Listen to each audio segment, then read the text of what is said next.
Дээрлик bir жумадан бери аялдар, келиндер ушундай үй бүлөлүк турмуш боюнча өзүнүн көйгөйлөрүн айтып атат да магачы.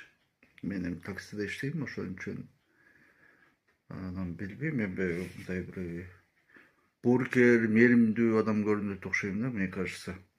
Ошон үчүн өздөрүнүн проблемаларын айтып атышат. Ар кимдин тагдыры ар кандай. Кээ бириники мындай жеңил эле өздөрү туура эмес подход кылган үчүн маселелер чечилбей жүргөн, кээ бириники оор да, биртоп элечи. Анан ошолорго кошулуп кайгырам мен дагы. Анан колумдан келишинче кеп кеңешимди айтып, анан жеткирип коем. Бирок ушул маселелердин баардыгы чечими бир эле жерде да. Бул ислам. Аллах Таала эки дүйнө бактылуулугун бул динге койгон. Мунусуз адам бактылуу болушу кыйын. Да, кээ бир адамдар бул дүйнөдө бактылуу болушу мүмкүн. Эгер кандай болсо, эгерде бирөөгө жамандык кылбай, бирөөгө ичтардык кылбай, колунан келген жардамын берип, калп сүйлөбөй, бузукулук кылбай, Аллах Таалага каршы сүйлөбөй жүрсө, Аллах Таала андай адамдарга бул дүйнөдө да бакыт берип коет. Бирок акыретте ал сөзсүз убыткага учурагандардан болот да.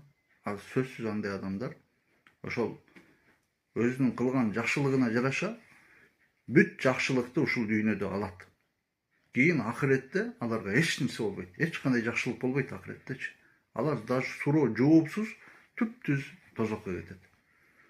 Ошондуктан бизге Аллах Таала мындай чоң сонун мүмкүнчүлүк берди да.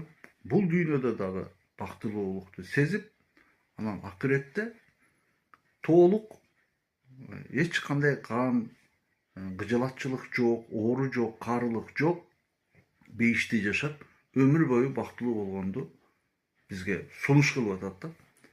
Биз эми муну мындай чын жүрөктөн эле сүйүнүп кабыл алышыбыз керек да. Сүйүнүп кабыл алып, динге келе электер болсо, мындай тезинен динге келиш керек да. Өтө тез. Мына бүгүн силер уксаңар, мына сен намаз окубай жүрөсүң, бүгүн намаз окуп башташың керек. Себеби биз качан өлүшүбүздү эч ким билбейт.